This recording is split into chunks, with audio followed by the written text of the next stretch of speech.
Out on an island in the pristine waters of the Pacific Northwest sits a $30 million sea farm.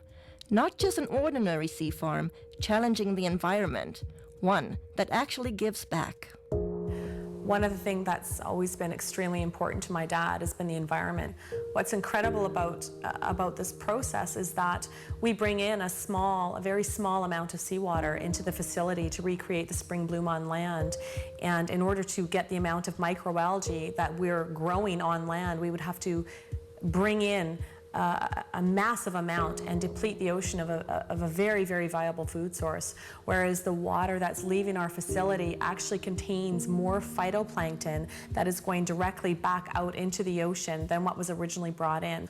And he is providing even a larger source of that back to Mother Nature, and that's beautiful. In the age of World Wide Web, cloning, and moonwalkers, now we can naturally grow and harvest phytoplankton. I built on this site a large shellfish hatchery, one of the largest in the world. And in order to proceed with producing the amount of seed that we require, I got into the business of growing algae.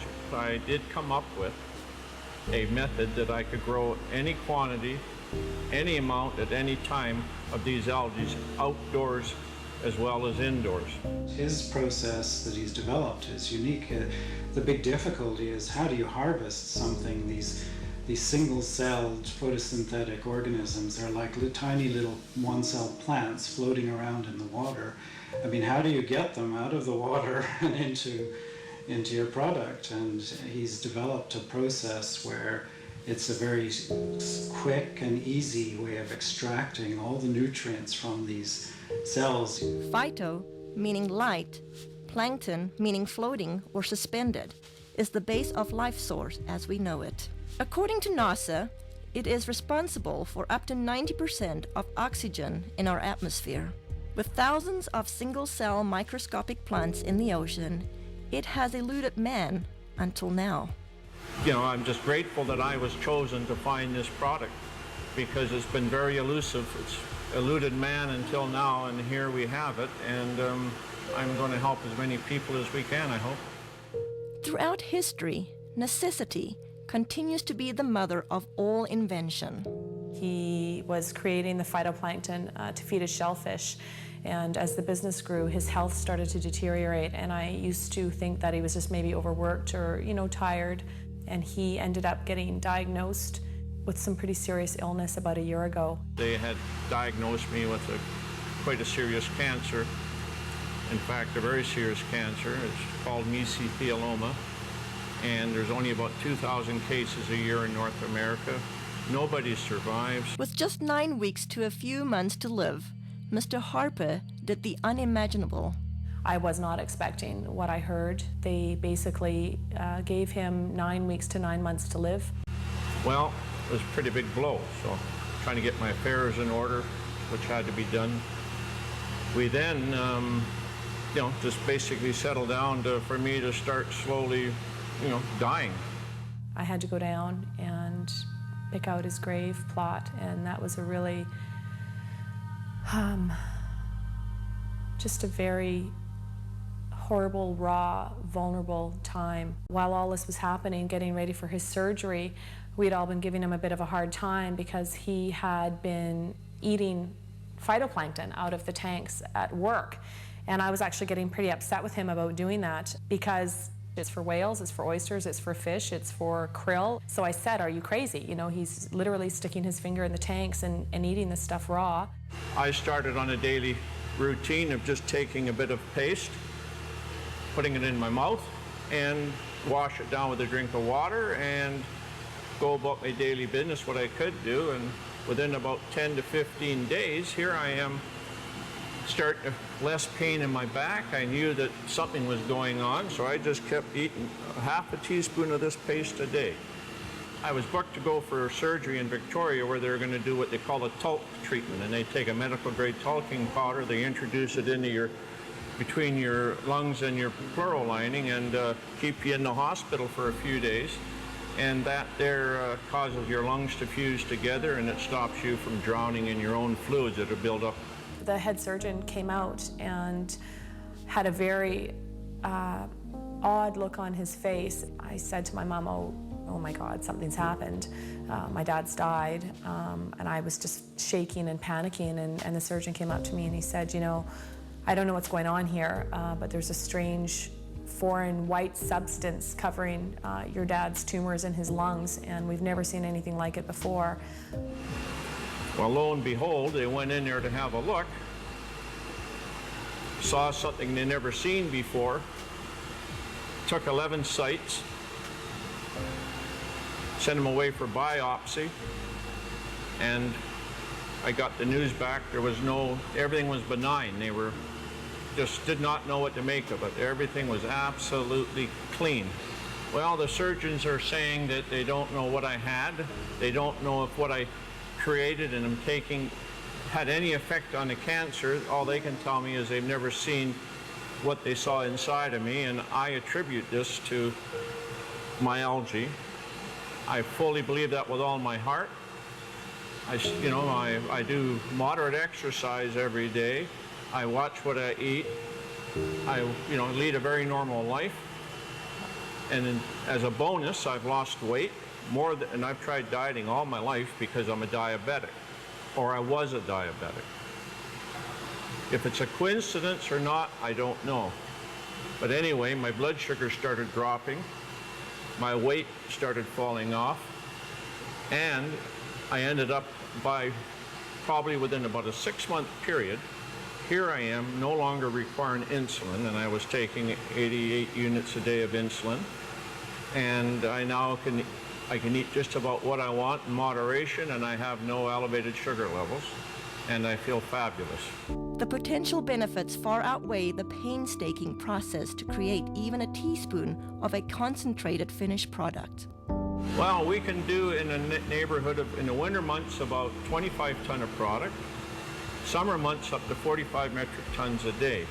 And just as an example, these tanks you see beside me here, it would require 10 of these tanks of algae to give me one of these, which is an 8-ounce container. So if you look at that, think about the magnitude of growing equivalent to 45 metric tons a day. That's quite a remarkable feat, because there's billions upon billions just in these 3 tanks, and we can grow them in a 1 million liter tank. So, and that's what we get our 25 or 40 ton a day from. With 8 million liter tanks, using nature's elements, Mother Nature's kitchen has the capacity to nourish the world. It boasts a nutritional analysis second to none, including pigments, diatoms, and xanthophylls. You know, in spring in the northern hemisphere, when the light conditions are right and the nutrient conditions are right, there's a spring bloom, and you get hundreds of diatom species blooming. So they're producing pigments, there's a complement of amino acids, fatty acids, and vitamins. And the thing that's working in the product is probably the pigment called the xanthophylls. And in phytoplankton, there are 2 xanthophylls I can think of offhand that potentially have some great benefits: fucoxanthin and diadinoxanthin. With this scientific breakthrough, it's no wonder experts from all over the world are clamoring to get their hands on phytoplankton. We've had calls from Asia, we've had calls from the UK, we've had calls from many from the States, all over Canada. People that have heard about this, whether it be through word of mouth, through any articles that have been written in the newspaper, but this is a product that is in such huge demand, and it's very interesting when we're getting phone calls from people within the medical system or within the holistic healing, people that are really taking a stand around their health, that are looking for something. The world really is coming to our door requesting, the product. They're hearing from their friends, they're hearing from this, that it is helping them in almost every aspect of their life. He's very protective of this product, and he doesn't trust it to just anybody. It's something that he holds very, very near and dear to his heart, as does the entire family. Even through such demand, those who partake this precious product are embracing health in a way like never before. A really good friend, and he had this problem with dandruff. I mean, we tried everything with him. Nutritional approaches, we've tried. Emotional approaches, we've tried. Adjustments, anything you could think of. He came into my office one day and he literally bent over and did this. He does that and I'm looking, there's nothing. And I couldn't believe it. And then he says, well, I got this stuff. And it turned out to be the plankton, the phytoplankton. And I said, well, what did you do with it? Did you put it on your head? He said, no, I just took it internally. And I said, well, how long have you been doing this? And it wasn't even a week. It wasn't even a week till it was completely gone. When I saw that, I mean, lights went off all over the place. I mean, for that to have an internal product, to have that kind of an effect on an external problem like that, it means that it had to do something amazing internally. Testing each batch to ensure the quality control come first at the conclusion of each batch. Yeah, every batch I look at, I mean, there's always a concern that some condition has gone awry, and you have to make sure that all the species are benign. Whether it will be your health, energy, pH, or just life force, let phytoplankton work with your body the way it works with Mother Earth. The thing about phytoplankton was it had such amazing results. I had to go to the books to find out what's happening. So the first thing I looked at was most people, well, everybody had this amazing change with their muscular systems, and also the people had noticed that they weren't hungry, so their sugar levels had changed. So if you go down to a cellular level, what part of the cell actually has an effect on sugar level? Well, if you look at the cell, there's a part of the cell called the mitochondria. And I think, I can't prove this, but it's logical.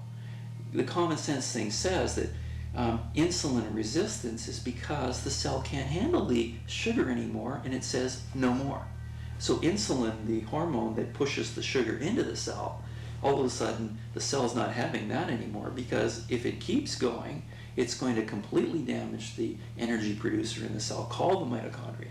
And if it does that, the cell is dead, because 90% of all the functions in that cell rely on the mitochondria to produce an energy molecule called ATP. Without that energy molecule, 90% of the functions of that cell cannot happen. So when I looked at it, it made a lot of sense. And then I looked further. What's really interesting is a lot of the common diseases we're having today, what are they finding? They're finding damage to the cellular level, the mitochondria at the cellular level.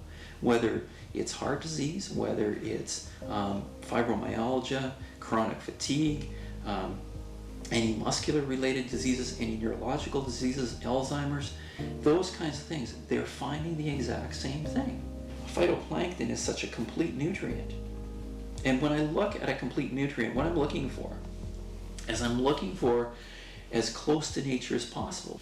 And in all of the indigenous peoples of the world, the reason they're so healthy, and all of the studies that show that they have the better complexions and the better teeth and don't have dental care but their teeth are okay and they're healthy and they live a long life, is because they eat very close to nature. And so the closer to nature you can get, the better you will survive, because the better nutrients can be transferred to your cells. Mr. Harper continues to be acknowledged for inventing this one-of-a-kind process while staying true to his vision and purpose. As a family, we're working really hard not to allow a lot of false hype and a lot of media hype to interfere with the integrity of this product. The intent is to share this with people from a place of authenticity and truth. As for the Harper family, discovering how fragile life truly is, every day is a gift. They are just thankful to have another day. Thankfully, was insightful enough to see that this needed to stick around, and he needed to stick his finger in that tank of algae and start eating it. And I to this day am floored that he trusted himself enough, especially when his body was that worn down and he was that sick. He still had enough intuition and enough of a gut feeling and connection with his heart to truly go with his instinct. And his instinct was to stick his finger in that tub of phytoplankton and eat it. Another day, every day is a gift. Every morning a flower. Another day, when the sun goes down, I'll count down the hours. Another day, resting still through the night. Everything's gonna be alright. Another day, so please turn out the light. Everything's gonna